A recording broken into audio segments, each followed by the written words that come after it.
kalau beliau bilang begini apa maksudnya? Artinya ketika berhenti itu harus sesuai dengan makna. Pokoknya kejar sampai maknanya apa? Sempurna.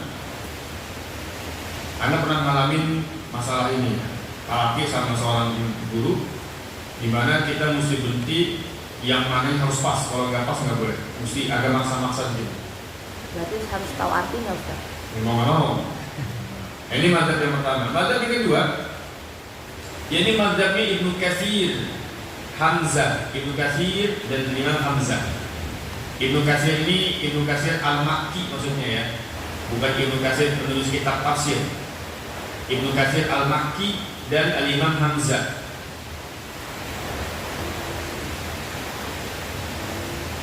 Apa mazhab beliau? Identik dengan apa? Identik dengan habisnya nafas. Ya. Sabar. Bikin live di YouTube kan? Ada bikin itu, Ustaz. Ada. Oh iya. Apa tadi mazhab Imam Nafi dan Imam Hamzah? Identik dengan habisnya nafas. Paham maksud habisnya nafas ini? Ya kalau nafasnya sudah habis jangan memaksa makna. Kan kita sering bahas ini kan. Contoh sini. Kalau bensin sudah mau habis, mampir dulu isi bensin. Kalau bensin habis dipaksa jalan, nanti mogok tengah jalan. Akhirnya nggak sempurna kan berhentinya. Ya udah dorong, masalah kan. Paham? Ini mazhab yang kedua. Identik dengan habisnya nafas. Mazhab yang ketiga yaitu mazhab Al-Imam Asim dan Al-Imam Al-Kisai. Al-Imam Asim dan Al-Imam Al-Kisai ini mazhabnya identik bila kalam telah sempurna. Identik dengan kalam yang sempurna. Kalam yang sempurna.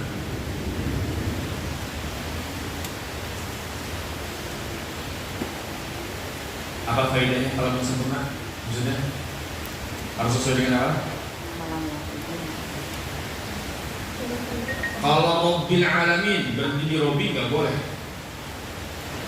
Berhenti di Robbi nggak boleh. Rabbil Alamin berarti berhenti di Robbi. Alhamdulillahi Rabb. Nggak boleh berhenti pada mudhof tanpa menyebutkan mudhof ilaih. Nggak boleh berhenti pada jar tanpa menyebutkan majrur. Nggak boleh berhenti pada apalagi? Contohnya harf tanpa menyebutkan kalimat. Nggak boleh berhenti pada fi'il tanpa menyebutkan fa'il. Begitu. Jadi kalam masih sempurna. Ini Al-Imam Asim dan Al-Imam Al-Kisai. Yang terakhir, mazhab yang dianut oleh Abu Amr.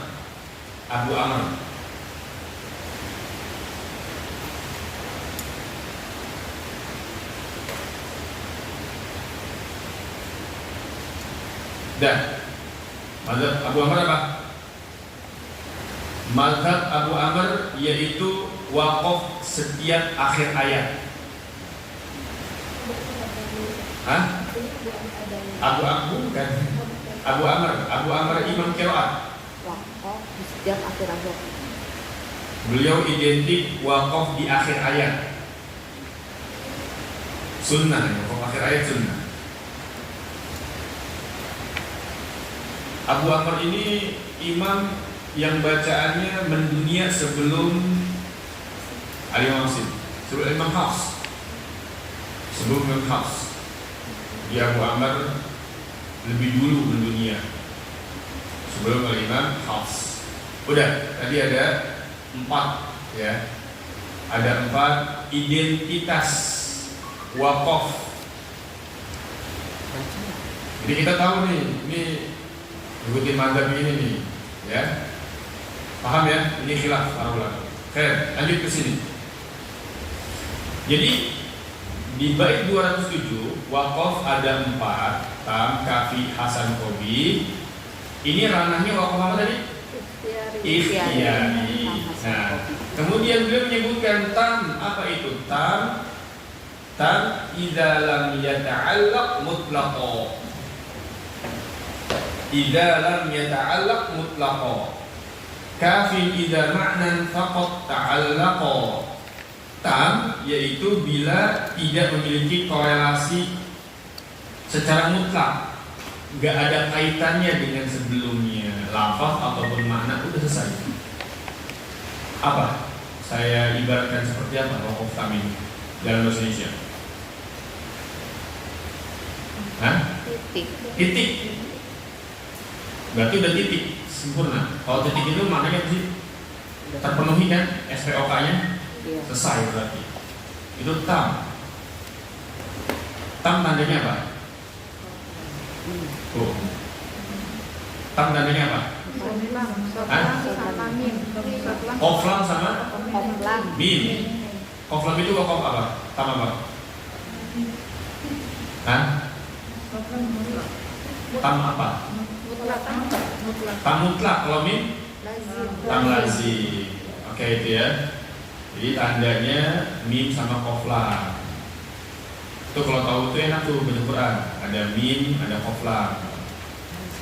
Jangan ditabrak. Ya. Terus kafin. Kaf, apa kaf? Kaf itu tidak ada korelasi dari segi makna dengan kalimat sebelumnya. Sudah tidak ada hubungan dari segi makna. Tapi segi lafaz masih ada. Apa kafi itu maksudnya dalam Indonesia? Koma. Orang-orang yang beriman, satu, yang beriman atau percaya kepada perkara-perkara yang gaib. Paham sampai sini? Koma. Terus mikir lagi. Orang yang mendirikan sholat, maknanya selesai nggak? Dipahami nggak ngomong begitu? Orang yang beriman itu orang yang sholat, percaya pada perkara yang gaib. Tapi belum selesai kan saya? Masih ada lagi kan lanjutan koma gitu kan? Nah itu kafi. Tanda kafi apa? Sokon sama jim. Dan wahasanun hasan ila ta'alluqun hasal fil lafzi wal ma'na wa tammatil jumal. Hasan bila ada kaitan dari sisi lafaz dan makna. Fil lafzi wal ma'na wa tammatil jumal. Namun rangkaian kalimat telah sempurna. Paham? Hasan itu masih ada kaitan lafaz dan makna, tapi kalimatnya didengarnya enak, difahami enak. Alhamdulillah, jelas dari segi maknanya juga enggak rancu kok. Segala puji bagi Allah. Tapi masih ada kaitan enggak? Belum sempurna belum. Rabbil alamin, alhamdulillahi rabbil alamin. Orang kalau dengar baca alhamdulillah paham semua. Ada yang rancu nggak kalimatnya? Enggak, cuman kan di Quran alhamdulillah sama rabbil alamin kan jadi satu. Paham sampai sini? Jadi ini belum sempurna, disempurnakan rabbil alaminnya. Namanya apa? Hasan. Jadi berhenti, tapi masih ada kaitan kalimat yang belum sempurna, cuman maknanya nggak rusak. Nah, gitu. Kita udah sering berulang-ulang nih bahas definisi-definisi ini. Terus solusinya apa? Qif wabtadi illa idza kana al-hasan fi ghairi ra'sin qif alaihi wasilan. Maka kata beliau, qif, berhentilah, waqaflah, dan mulailah pada kata setelahnya, wabtadi, dan mulailah. Ini ada kalimat yang dibuang nih, wabtadi, mulailah. Kapan? Pada kata yang sebelumnya, harusnya gitu kan. Ya udah berhenti. Tapi mulai dari kata yang sebelumnya. Ini kalau berhenti pada waqaf hasan. Gini contohnya. Alhamdulillah, berhenti. Oke, dia berhenti. Tapi mesti ulang lagi. Alhamdulillahi rabbil alamin. Baru sempurna. Paham? Ya, analogikan dengan kalimat-kalimat yang lain dalam Al-Quran. Illa idza kana al-hasan fi ghairi ra'sin. Selain pada hasan yang bukan di akhir ayat. Ya, kalau di akhir ayat ngapain ulang? Di akhir ayat tidak boleh ulang. La'allakum tatafakkarun. Anda udah pernah share kan di grup kan? La'allakum tatafakkarun, masih ingat gak? La'allakum tatafakkaruna fid dunya wal akhirah. Kalimat fid dunya wal akhirahnya terpisah kan? Dibaca tidak? Ya enggak? Ya enggak, Al-Baqarah ingat enggak? Terpisah kan? Adanya di akhir, di atas kan, di atas paling ini kan? Halaman sebelah kanan paling atas ya. La'allakum tatafakkarun. Itu kan wakaf hasan, agar mereka berpikir hasan. Cuman masalahnya ada di akhir ayat. Maka hukumnya boleh. Enggak usah ngulang lagi. La'allakum tatafakkarun. La'allakum tatafakkaruna fid dunya wal akhirah. Enggak usah ngulang. Karena dia di akhir ayat. Udah lanjut aja. Makanya beliau bilang illa idza kana hasan fi ghairi ra'sin. Ya kalau enggak ada di akhir ayat enggak usah ngulang. Tapi kalau di akhir ayat enggak usah ngulang, lanjut aja. Qif alaihi wasilan, waqaf dan mulailah bacaan pada kata setelahnya. Khair. Terus berikutnya, amal qabihu fata'alluqun wujid fil lafzi wal ma'na walakin lam yufid. Adapun waqaf qabih adalah waqaf yang memiliki ta'alluqun, korelasi, ya, masih terdapat wujid, masih terdapat korelasi secara lafaz dan makna. Walakin lam yufid, namun belum difahami, akan tetapi belum difahami maknanya, jelek lah istilahnya.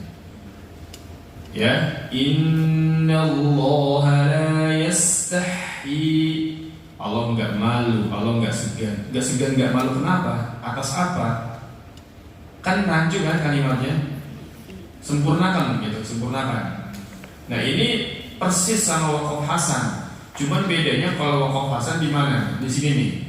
Nih. Kalimatnya enggak jelek-jelek banget, masih bisa dipahami dengan baik. Cuman kalau waqaf qabih bedanya lam yufid, enggak bisa dipahami dia. Kalau ini masih bisa dipahami, cuman masih ada kaitan.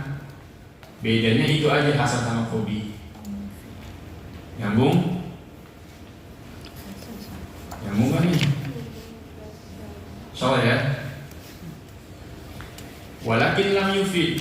Terus apa kata beliau? Wala yajuzul waqfu fihi illa in kunta muttarran wasilhu wasla. Maka enggak boleh waqaf di qabih kecuali darurat. Wala yajuzul waqfu fihi, enggak boleh berhenti di sono.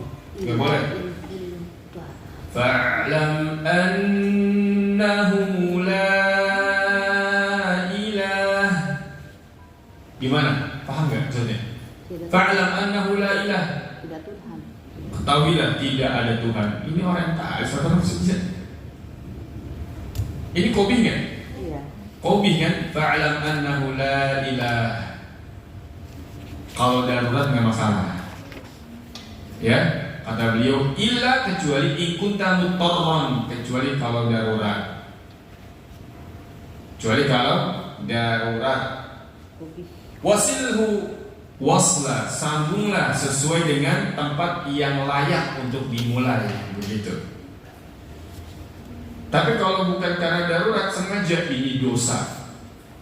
Bisa benar syirik, bisa benar kufur ke dia. Kalau niatin memang di situ. Jadi memang karena akidahnya dia kayak gitu kan, ya, nggak percaya sama Tuhan. Ya, oke, paham sih ya.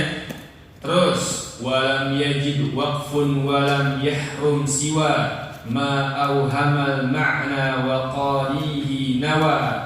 Tidak ada waqaf yang wajib dan yang haram. Jadi kita nggak wajib ngikutin apa? Ngikutin para qari. Nggak wajib ngikutin para qari. Kalau apa? nggak ada sebab gitu. Misalkan Quran berhenti di sini, nggak wajib. Selama apa? Selama nggak ada makna yang merusak. Selama maknanya tidak mengkhawatirkan. Tidak ada wakaf yang wajib dan tidak ada wakaf yang haram kecuali di tempat yang maknanya mengkhawatirkan. Auhamal makna. Walam yajib waqfun walam yahrum siwa ma auhamal makna. Ini berfaedah apa? Bab berhenti dan memulai itu sifatnya ijtihadiyah. Jadi masing-masing qori, masing-masing ulama kadang-kadang itu beda. Ya? Sampai sini jelas ya? Baik. Terus apa beliau bilang wa qarihi nawa. Wa qarihi nawa. Sedangkan sang pembaca itu memiliki niat. Sang qari itu memiliki niat untuk mengamalkan makna sesuai wakaf tersebut. Oke. Jadi kesimpulan dari sini di bait 213. Jangan campur adukan ini ya. Jadi yang perlu dijadikan catatan sini, wakaf di tempat-tempat terkait tidak bisa diklaim sebagai wakaf yang makruh ataupun haram. Ini makruh, ini haram. Cuma kadang-kadang nggak terpuji kalau sembarangan gitu. Jadi yang perlu diperhatikan, ya, tidak semua wakaf yang diperagakan oleh seorang qori itu harus dijadikan standar. Tidak semua wakaf yang kita dengar murotalnya itu jadi standar.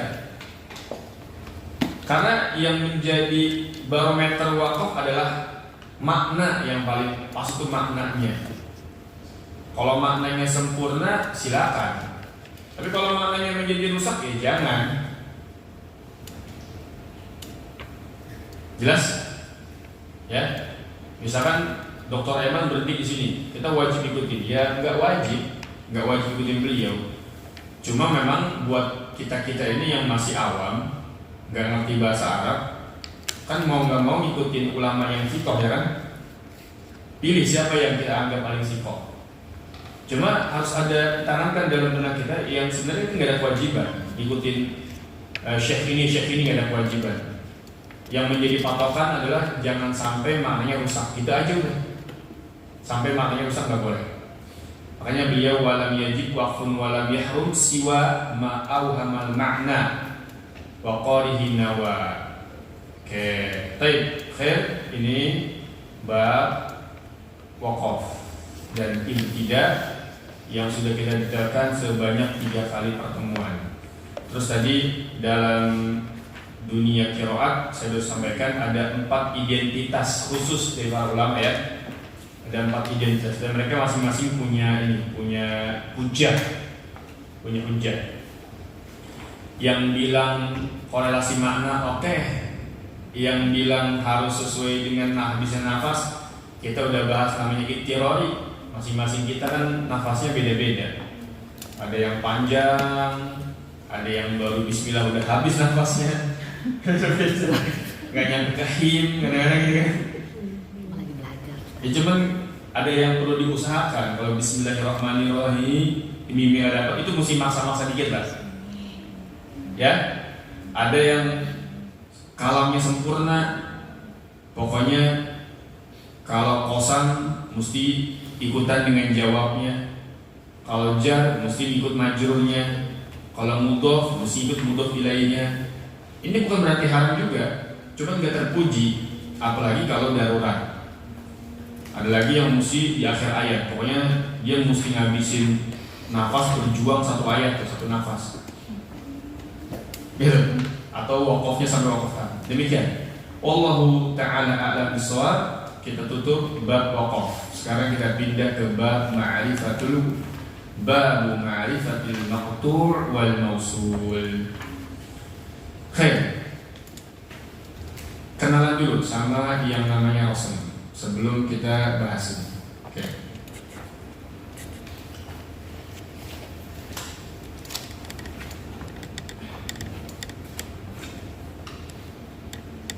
Nah,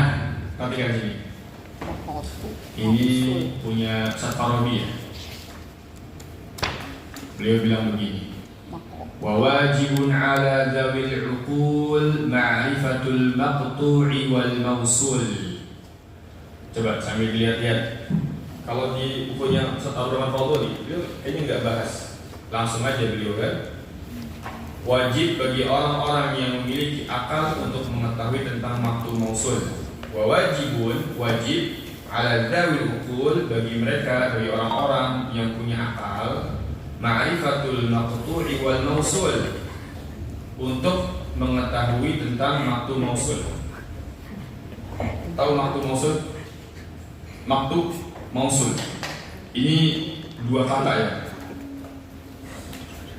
Sebenarnya bab 30 ya, bab 31, 32 dan seterusnya, itu cuma pengetahuan kita tentang oh di sini putus, oh di sini sambung, gitu-gitu aja babnya. Ya, tapi supaya lebih berfaedah, karena kita memang jarang bahas, saya ingin bahas sedikit terkait dengan yang namanya maqtu' mausul. Kita kenalan dulu sama ilmu rosem. Apa itu rosem? Ya,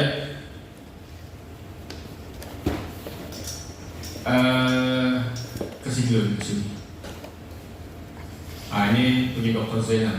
Beliau bilang begini, rosem, karena kaitan sama rosem. Rosem secara etimologi, apa etimologi? Ilmu bahasa. Bahasa. Kalau istilah? Istilah apa istilah? Terminologi. Terminologi. Secara bahasa, lughatan atau etimologi, rosem berarti al-asar, bekas atau peninggalan, itu rosem. Al-asar. Kata ini memiliki beberapa sinonim. Khot, rosem, persamaan, punya beberapa persamaan. Khot, rosem, az-zuhur, as-satru, artinya sama, tulisan. Hot apa Ustaz? Kedua yang Khot, yang kedua apa? Ar-rosm. ar-rosmu, az-zuhur, Azu. as-satru, tulisan. Azus. Rosem pasangannya apa biasanya? Dobet. Ada rosem, ada dobet. Pasangan tuh maksudnya. Enggak, kalau kita lagi bahas ilmu rosem itu biasanya dikaitkan dengan dobet. Oh. Ini kali. Ini di rumah kalau masih punya mobil di mana ya? Ada tuh kayaknya ada. Ada tuh Ustaz di situ kan. Atau belum pindahin ya, ada di sebelah. Dobet. Oh, kamu nyimak juga langsung. Dekat ilmu tajwid Ustaz di situ nggak ada Ustaz ya? Ada dekat ilmu tajwid nggak ada? Oh, berarti ada. Yang kecil. Iya, di rumah sebelah. Nah itu bagus tuh. Nggak ada. Itu buku bagus tentang ilmu dobet. Dobet itu apa sih dobet? Tanda baca. Nama lain dari dobet apa? Dobet, syakel, diakritik. Ada tuh bukunya kok ada Ustaz. Dalamnya? Ada. Iya. Dobet, syakel, diakritik itu namanya tanda baca gitu ya. Nah itu rosem itu pasangannya itu rosem dan dobet. Menurut istilah, rosem adalah sebagai cara penulisan kalimat-kalimat Al-Quran yang telah disetujui oleh sahabat Utsman bin Affan pada waktu penulisan mushaf di masanya. Apa Ustaz menurut istilah Ustaz? Menurut istilah, rosem di masanya. sebagai cara penulisan kalimat-kalimat Al-Quran yang telah disetujui oleh sahabat Utsman bin Affan pada waktu penulisan mushaf di masanya. Dan ini kesimpulannya gini, kalau yang dibahas di sini cara penulisan kalimat Al-Quran yang disetujui oleh Khalifah Utsman berarti ini rosennya rosen Usmani. Berarti ini rosennya rosen Usmani. Nah dulu bisa nulis ya? Udah di Rosen kan 3.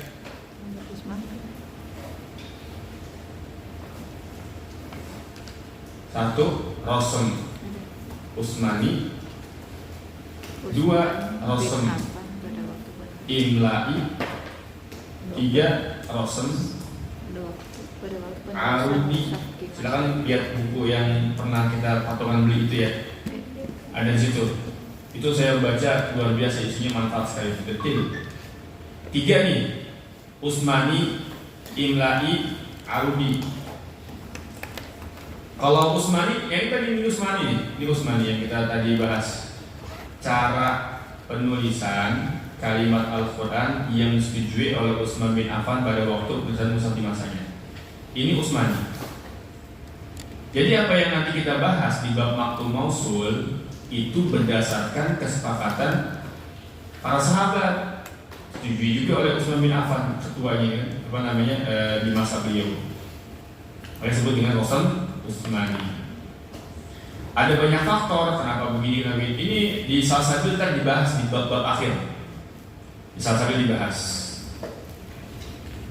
Sudah. Terus apalagi yang kedua tadi, rosen imla'i atau imla'inya. Pernah belajar di Mahadnya dulu? Imla di Ustaz Yogi pernah ini nggak? Pernah diten ya? Belajar diten ya? Imla itu kan belum. Hada kitabun. Tahu nggak imla'i? Jadi apa yang ditulis itu mesti sesuai dengan apa yang diucapkan, didengar, imla'i. Kalau saya bilang gini, Malik, nulisnya begini nih, nulisnya saya bilang kan Maliki, terus Ummahat nulisnya begini.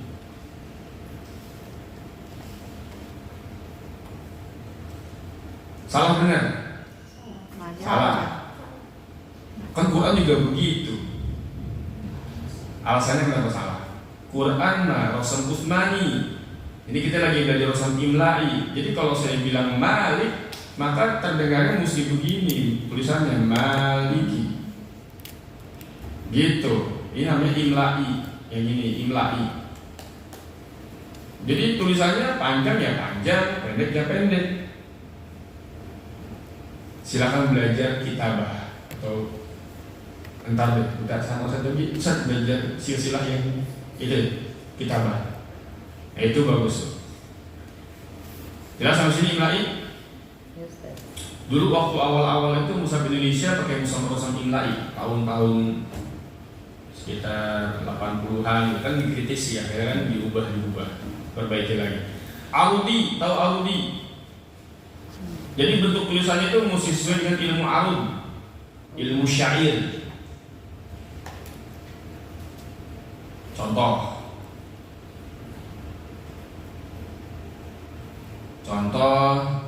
begini.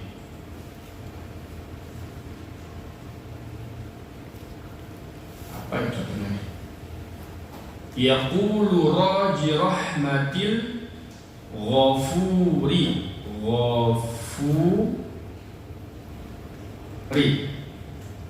Ini yang tepat gini kan? Gini kan Ghafuri kan? Rohnya gak panjang kan? Ghafuri. Tapi wazan, tahu wazan ya? Bukan pengeluaran, bukan panci. Wazan. Wajan. Mak taunya wajan. Kan dia kan rumusnya begini. Mustaf'ilun yaqulu raji rahmatil ghafuri. Enggak ada ya-nya tapi ditambahin ya. Ghafuri. Ada ya-nya. Ri.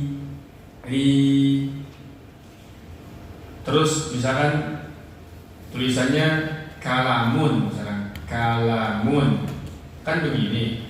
Tapi kalau nulis ilmu arud nggak boleh kalamun seperti ini, nulisnya begini kalamun. Ada Nah, nunnya kalamun. Dia mana? ini namanya rosam harudi.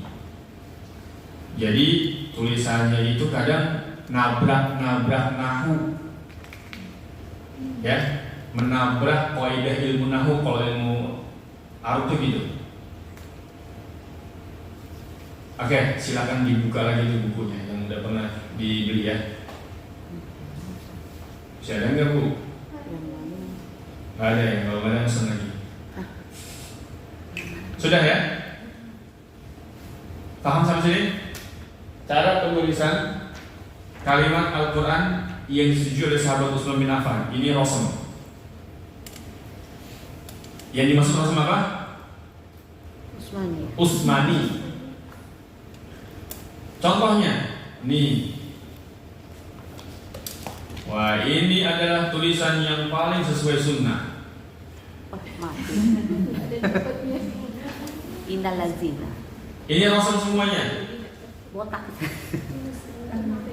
Innalazina kafaru. Oh, ini masih aman. Tulisannya udah rapi. Iya. Masih aman. Nah, tadi yang saya sampaikan itu, jadi ini namanya rosam ya, ini namanya rosam. Nah, ini tadi. Arudi. Jadi rosam imla'i, ya, sesuai dengan kaidah nahwu, arudi, usmani atau istilahi nama lainnya.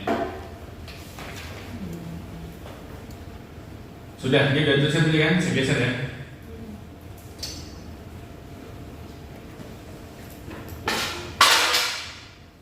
Istilahi. Dan rosam adalah bentuk tulisan Al-Quran tanpa menyertakan titik harokat atau naktul i'rab dan titik huruf naktul i'jam. Harokat itu naktul i'rab, titik pembeda huruf ba ta sa itu naktul i'jam. Naktul i'jam. Ini kita kalau tahu istilah ini nanti belajar tufa nggak bingung. Muhmalatani apa muhmalatani? Muhmalah apa muhmalah? Yang bertitik tanda titik. Muhmalah yang Bertitik. bertitik. Iya, muhmalah. Yang tak bertitik. Yang tak bertitik. Hamzun fahaun summa ainun ha. Ain sama ha pasangannya apa? Muhmalatani. Ghainun kha'un mu'jamatani. Ghain sama kha bertitik disebutnya mu'jamah. Makanya di sini disebut naktul i'jam. Titik buat orang ajam. Siapa orang ajam? Orang non Arab itu orang ajam. Orang awam. Oh, naktul i'rab harokat. I'rab itu harokat. Oh, belajar i'rab pun belajar harokat ya? Ini masih ada kan tuh? Masih jelas tuh. Ba, kasroh, fathah, ini kafal, mansub. Ini siapa yang menjadi? Coba. Itu Ustaz Yogi. Oh, ini masih ada tuh marfu, mansub, Iya, Ustaz. majrur, fi'ilnya apa fathah, kasroh. Ini naktul i'rab nih, belajar i'rab. Belajar i'rab Ya, kan. nahwu. Rosam bukanlah kaligrafi sebab rosam tidak ada kaitannya dengan unsur keindahan. Bahsun faniyun jamali.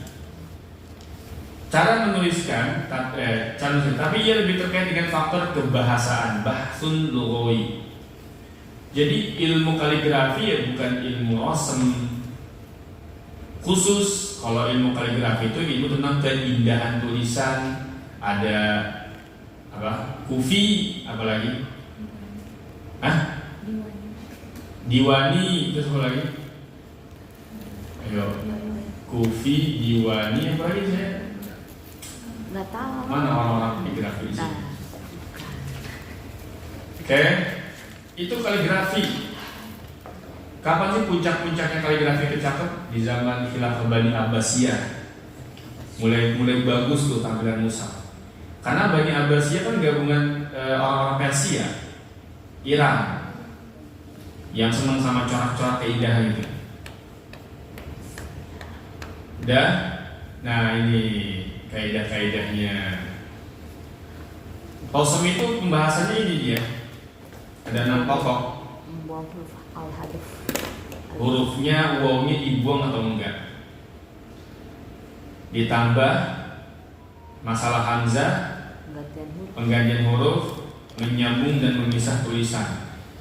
Maktu mausul yang kita fokuskan di poin kelima ya nanti ya. Kalimat yang bacanya lebih dari satu. Fihi qiraatani wa kutiba ala indahuma. Paham yang kata enggak? Ini saya singgung-singgung. Kenapa kata Malik gak pakai alif besar? Malik alif kecil di surah Fatihah. Jawabannya karena fihi qiraatan. Di dalam kata Maliki itu bisa dibaca dengan dua cara, Maliki sama Maliki. Kalau tulis alifnya besar waktu zaman Utsman bin Affan, nanti yang baca pendek nggak bisa dong. Jelas?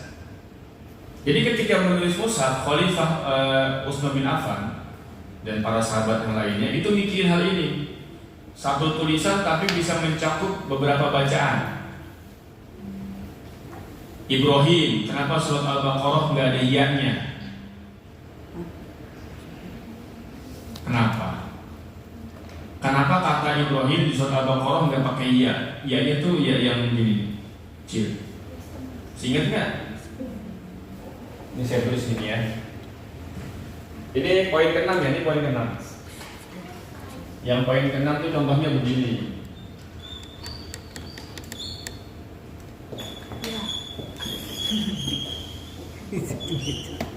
Kurang nyata. Enggak, itu baru itu. Jadi masih terlalu lancip ya. Jadi tipis. Itu spidolnya baru. Hobi spidol. Buat mana? Ini contohnya. Perhatikan ini. Maliki. Jadi kan nggak boleh tulisnya nggak boleh begini kan? Kenapa? Karena nanti yang baca pendek nggak bisa. Yang baca panjang aja yang bisa baca Maliki. Jadi mesti tulis tanpa alif. Ini babnya fihi qiraatan. Terus kenapa Ibrahim nggak pakai ya di surat Al-Baqarah? Karena di surat Al-Baqarah Nabi Ibrahim itu kan masih di ini ya, kan bahasa Ibrahim kan bahasa ini ya, Syam, dia orang Syam. Di Syam itu nama Ibrahim dipanggil Ibrahim. Ibrahim di Syam. Ya. Maka kata Ibrahim ini bisa dibaca dua cara, Ibrahim dan Ibrahim. Jadi nggak pakai ya yang seperti ini. Selain Al-Baqarah tulisnya nggak begini kan? Tulisnya begini. Ibrahim. Ada ya-nya. Selain Al-Baqarah pakai ya, titik dua. Gitu. Jadi alasan kenapa Ibrahim soal Al-Baqarah nggak pakai titik dua, karena bisa dibaca dengan dua cara. Untuk menyingkat apa? Untuk menyingkat tulisan. Untuk mengakomodir. Tulisan nanti ada lagi nih, ini di bab-bab yang buang huruf.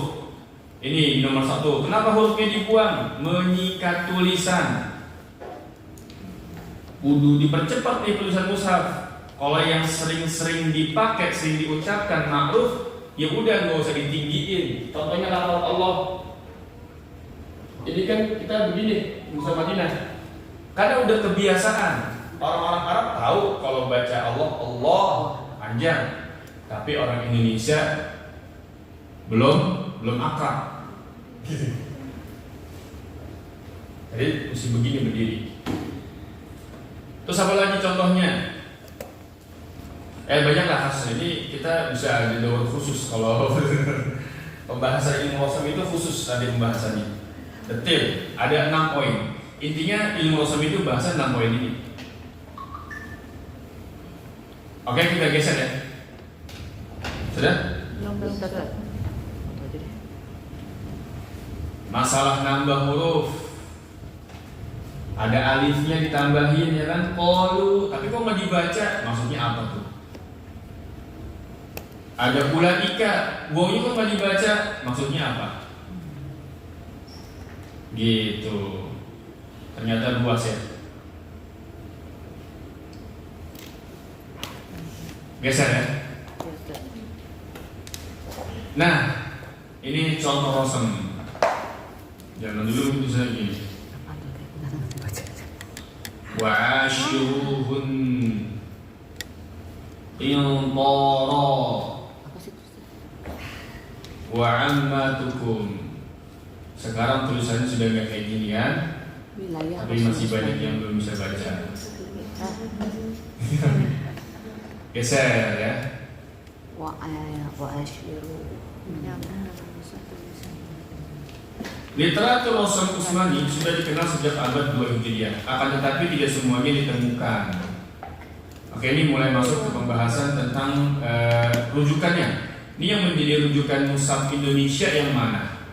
1 atau 2? Yang menjadi rujukan mushaf Indonesia adalah nomor 2. Nomor 2.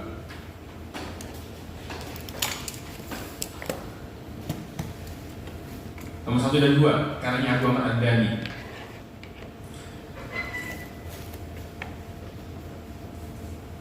Terus, nah ini kitabnya. Ya, ini PDF-nya juga banyak ya. Saya ada di rumah buku-bukunya. Ya, kalau mau nyari PDF-nya banyak. Kemudian, wah ini karya-karyanya. Ini makin berat ya. Mau dibahas apa enggak? Tulisannya kecil. Oke, ini di abad kedua Hijriah. Ikhtilaf tentang mushaf-mushaf Syam, Hijaz, Irak. Ya, ini masalahnya di pertama. Ada ikhtilaf antar mushaf. Kemudian Ubaid bin Salam menuliskan nama-nama ulama ahli qiraat ditemukan sekitar kalau nggak salah 20 lebih lah, 40-an nama-nama imam ahli qiraat. Ya. Setelah itu dikerucutkan bersama Ibnu Mujahid. Nah, kemudian ditulis mushaf dari Abu Dawud, ya, Ibnu Abi Dawud. Kemudian ditulis tentang masalah tentang wakaf ibtida oleh Al-Ambari. Ini ulama Al-Ambari, ini ulama senior yang pertama kali menulis tentang wakaf ibtida, Al-Ambari. Setelah itu Abu Ahmad Ad-Dhani muncul. Di sini. Nah, Abu Ahmad Ad-Dhani ini menulis kitab Al-Mughni yang tadi kita sudah lihat fotonya. Abu Ahmad Ad-Dhani ini punya murid namanya Abu Dawud Sulaiman bin Najah, yang ini. Abu Dawud Sulaiman bin Najah, di mana beliau menulis kitab tentang ilmu rasam lebih tebal daripada gurunya, dan itu dipakai oleh mushaf Madinah. Siapa tadi? Abu Dawud Sulaiman bin Najah. Abu Dawud Sulaiman bin Najah. Ya, Hija Masahif Al-Ansar, Abu Abbas Ahmad bin Ammar Al-Mahdawi, nama aslinya. Jadi mushaf Madinah itu rujukannya ini ya. Rujukannya ini. Yang Abu Dawud Sulaiman itu. Iya. Kalau mushaf Indonesia rujukannya ini Abu Ahmad Ad-Dhani. Abu Sahara yang Indonesia. Abu Ahmad Ad-Dhani. Abu Ahmad Ad-Dhani. Nah, Itu yang Indonesia Ustaz ya. mushaf Indonesia rujukannya itu menjadi rujukan utama. Kalau yang tadi Abu Dawud Sulaiman bin Najah itu yang Itu Madinah. juga mushaf Madinah. Muridnya Abu Ahmad Ad-Dhani. Oh, muridnya. Ini dua-duanya orang mana? Orang Arab bukan? Kayaknya. Ya? Orang Sukabumi?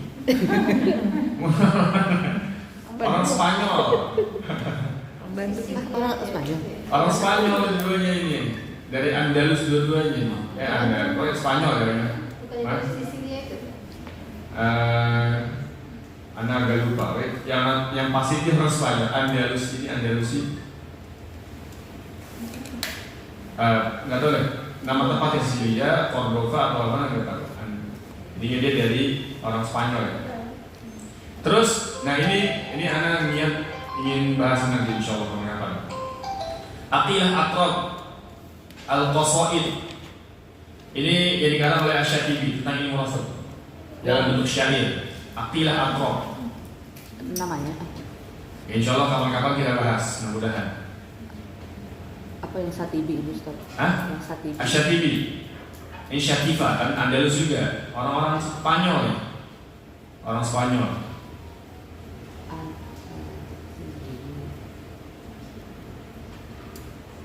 Ya, gitu ya. Ini sejarah tulisan. Terus yang berikutnya, Rosen dalam MSI. Dari 3 jenis mushaf Al-Quran standar Indonesia, mushaf standar Utsmani adalah yang mengacu kaidah penulisan Al-Quran dengan Rosen Utsmani. Oke, ini nggak perlu didetailkan, masih panjang. Intinya ini Anda mau bahas ke sini. Jadi permasalahan wa maktu mausul ini berkaitan dengan ilmu Rosen.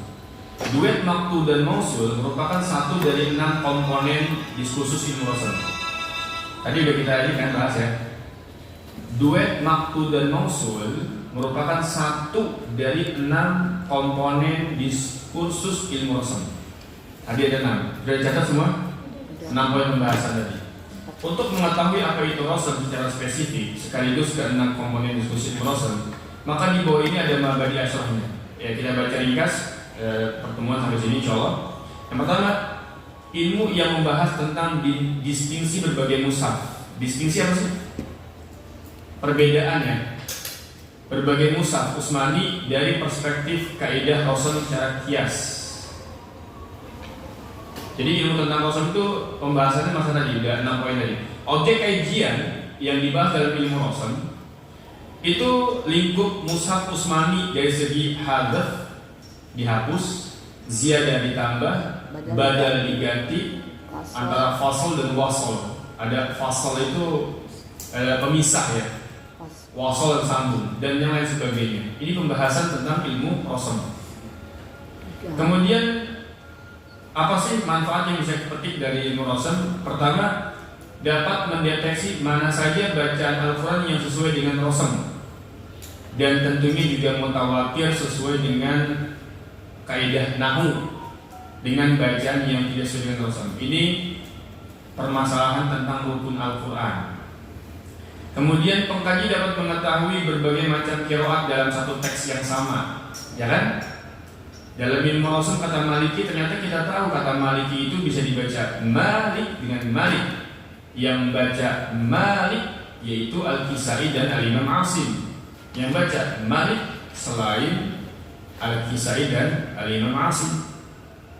Gitu. Jadi satu tulisan ternyata bisa mencakup beberapa qiraat. Pengkaji dapat mendeteksi asal suatu kata. Oh, ini asalnya begini, kemudian dihapus. Harusnya ada iya-nya tapi nggak ada iya-nya. Oh, harusnya ini alif tapi tulis waw. Gitu. Jadi paham kita. Nanti di sini salah satu dibahas. Kemudian fadilah, keutamaan. Keutamaan Rosen dibandingkan ilmu lainnya bagaikan keutamaan Al-Quran dibandingkan kalam yang lainnya. Jadi dia masih ada kaitan dengan ilmu-ilmu Al-Quran intinya. Kemudian nisbat Rosen berfungsi sebagai tabayun, penjelas disiplin ilmu lainnya. Jadi Al-Quran ini memang sumber inspirasi, melahirkan banyak disiplin ilmu. Ya, yang bahas tentang tata cara baca yaitu ilmu tajwid. Yang bahas tentang mana yaitu ilmu tafsir, ilmu tadabbur. Yang bahas tentang jumlah ayat namanya adul ay. Yang bahas tentang tulisan namanya ilmu Rosen, ilmu dobat. Kemudian kaligrafi kalau mau dimasukin ilmu khot. Yang bahas tentang masalah apalagi nasih mansuh ada lagi. Nah ini yang bahas tentang ilmu tulisan yaitu Rosen. Perintis, siapa pertama kali? Para sahabat Nabi radhiyallahu anhum dengan menggunakan segenap hikmah dan rahasia yang mereka saksikan. Ini perintisnya pertama kali disebut para sahabat. Ada yang mengatakan tauqifi sesuai dengan petunjuk Nabi Muhammad SAW, dan ini pembahasan ini apakah ijtihadi atau tauqifi juga pembahasan yang panjang. Gak mungkin kita detailkan sekarang. Apakah tulisan mushaf itu sifatnya tauqifi? Tauqifi itu given atau given? Baku ya, baku. Mesti sesuai dengan petunjuk Nabi, itu tauqifi. Kalau ijtihadi berarti sesuai dengan Ustaz. ijtihad para sahabat Nabi. Oke. Kemudian ilmu disebut dengan ilmu rosam, khot istilahi namanya. Kemudian sumbernya ada 3 rujukan, dari bimbingan wahyu, kemudian Mushaf Utsmani, dan terakhir dari Mushaf yang menukil naskah Mushaf Utsmani. Hukumnya fardu kifayah, enggak semua diwajibkan. Pembahasannya sudah kita bahas. Hadf, terhapus huruf. Ziyadah, bertambahnya huruf. Hamzah, penulisan hamzah. Maqtul mausul, badal, ma fihi qira'atan. 6 poin ini adalah pembahasan khusus dari ilmu rosam. Namun di Salsabul Syafi'i kita hanya fokus di D. Apa Ustaz bisa geser sebelumnya? Sini. Yang poin 4 nggak ke atas. Nomor 4 enggak. Itu kan 7 Ustaz. Nah, nomor 4. Geser sini, jauh. Iya, tadi. Oh iya. Itu. Yang para sahabat itu. Karena nggak sempat ditulis. Sudah? Sampai sini saja insyaallah. Belum.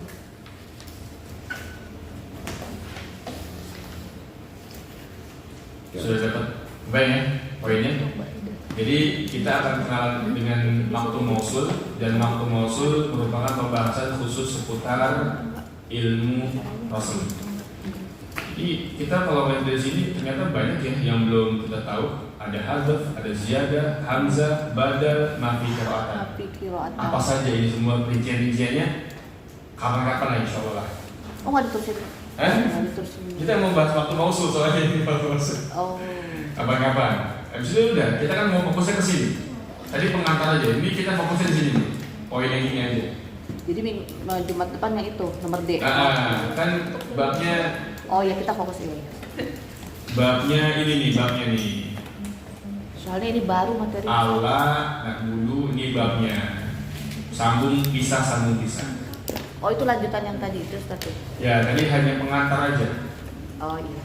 Kalau mau bahas khusus ilmu rosam, ada pembahasan khusus nanti, insyaallah. Cukup? Ada pertanyaan hari ini? Belum ada. Ini mau materi baru.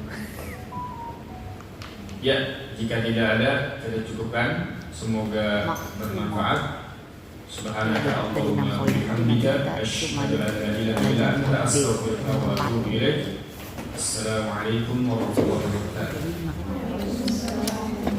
Tahu? Hah? Gua nggak tahu.